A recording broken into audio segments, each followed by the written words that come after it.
Hello. The goal of this video is to do a quick demo of this robotic application that is using JSON and BDI. So as discussed, the goal of this robot is to navigate the Carleton University tunnels. And for this video, we've chosen a small subset of the tunnels. And as shown on the map, we're going to go from the Minto building all the way towards the Canal building.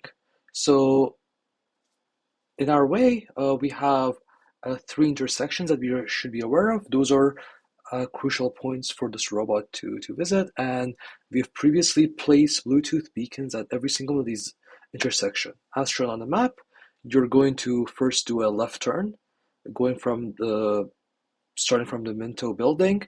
Then you're going to go straight until you reach the intersection near Nicole building. You're going to turn right there, and then you're going to go all the way until you reach the intersection towards the Canal building, which then we will turn right again and go towards the Canal building, which then we will eventually reach our dock station. So as mentioned, the robot is entering from Minto, so we see that it's entering the intersection and wants to do a left turn, so we need that it did the left turn right there. And it's going to do a series of forward actions, and it will keep doing them until it gets close to the desired wall. So we can see that it's approaching the desired wall. And once it does that, it's going to switch to wall following. So we do that, see that now it's switched to wall following, and it's going to continue maintaining a proper distance with the wall and continuing its journey. So here a bit further down the line, we can see that the robot is still wall following, maintaining a relatively stable distance with the wall. There is just tiny wiggle rooms to make sure that it's perfectly aligned with the wall, but we can see that it's a fairly smooth action. Of course, the wall isn't always smooth, so the robot has to adapt itself to different wall shapes. So now we can see that the tunnel is full of these little entrances, so we can see that it's able to move around, do a little a turn. You can see that sometimes it takes a bit for it to process, but now we can see that it's able to go around the wall and go back to its normal wall following. So the robot is now approaching its second intersection, which if you remember, we are supposed to do a right turn here. We did a left turn at our first intersection, now we're at the second intersection. For this implementation, a right turn is essentially just continuing to follow the wall because the wall following is strong enough that you're supposed to be able to just go around any wall. So in this case, the robot simply acknowledges that it is at an intersection. It doesn't do any other unexpected action. It still maintains its distance with the wall. You can see that the shape of the wall is not really normal either, but it's still able to go around it and maintains a proper distance with that wall. So there's a couple of things to note here. Right now, you can see that the tunnels are of course being used. There are students moving around.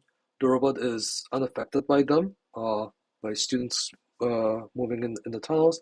You can also see that on top of the previously mentioned entrances that are in the tunnels, you can also sometimes just see gates. So these are just leftover doors or gates or expansions from the tunnel that the robot should be able to handle. So you can see that it's a bit of a misshape in the shape of the wall, but the robot should just be able to treat it as a normal wall and go around it. You can also notice the different materials that are within the tunnel. So we have concrete walls, we can have metal gates, or metal barriers like this one. You can have different layers of just wood or brick. So the robot needs to be able to do that, and also based on the inclines and the shape of the tunnels, it should also be able to handle those. But you can see it go around the gate as expected. Here the robot is approaching its third and final intersection. So this is the intersection to turn right at Canal building. So this is another right turn. As previously mentioned, the right turns are essentially still performing the wall follow action for the robot, since the wall following should be able to support walls of any shape. In this case, you can see that this is a sharper turn for the robot to do, but the robot's still able to do it smoothly. It's able to go around the wall, and it's able to still maintain the proper distance with that wall. As you can see here, even after turning towards a building, the robot can still expect new obstacles. So for example, every building entrance has a set of lockers that are for the students. So the robot should be able to sort of move around them, So in this implementation, we are treating everything like normal walls, but you can see the robot is unaffected by all of those, no matter the texture, no matter the type, and it's just going around all those lockers as expected. There might be more turns for the robot to perform within the building entrances, but since there is no other alternative for it to do, we did not treat them as intersections, and there are no beacons here. The robot just does wall following. Here you can see the building entrances might have a bunch more obstacles. So in this case, you have these pillars, you have a combination of these lockers.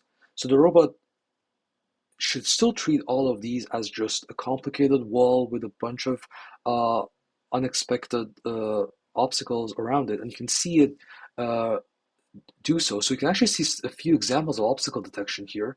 So the robot keeps going straight. Once it hits the obstacle, it simply tries to back up. Depending on the texture of the tunnels, it is allowed to do a few backup operations. Sometimes the backup operation might be affected by the manufacturer's safety standards, but you can see that it performs uh, a backing up action, and it does a small turn around the obstacle to find its way. So in this case, it's going to take a few more of those actions until the robot is fully able to go around the obstacle.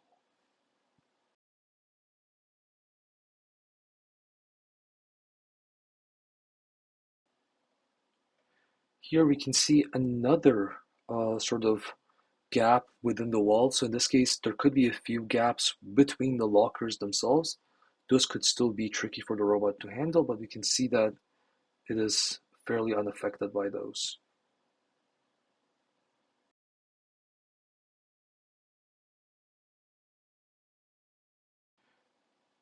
We are now at the final stage of the trip, so you can see that the robot is approaching the dock station and it can see it. So it has picked up the beacon that it's telling it to do so. So just about now, it's going to switch to iRobot creates built-in docking behavior. So right now you can see it. So it's going to it has acknowledged a dock station, but it's going to do a 360 scan to figure out the exact orientation for attaching itself to the dock station. And once it has found it, it will start going towards the dock station and dock itself.